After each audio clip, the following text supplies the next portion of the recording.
Hi, I'm Ted. Today I'm going to show you how to add in Excel.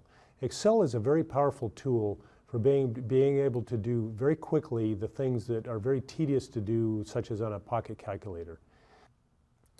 So what you do for any formula in Excel is you go to the cell where you want the result to be, you click on the cell and you type an equal sign, and what that will do is that will start something entering in the formula bar up here. And when you type an equal sign, Excel knows right away that it's going to be a formula. It's going to do some calculations.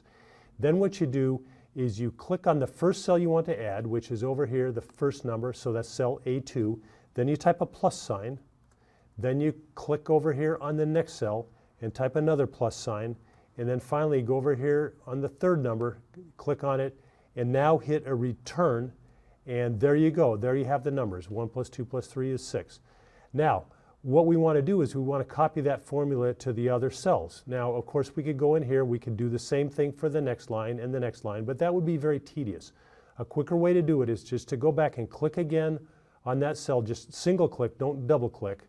And then move your cursor until it turns into a solid plus sign at the bottom right of the cell. Push the mouse button down.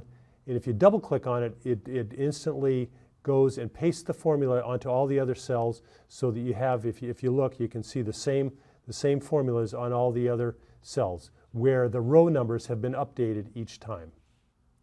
So I hope this has been helpful. I'm Ted, and today I showed you how to add in Excel. Thanks for watching.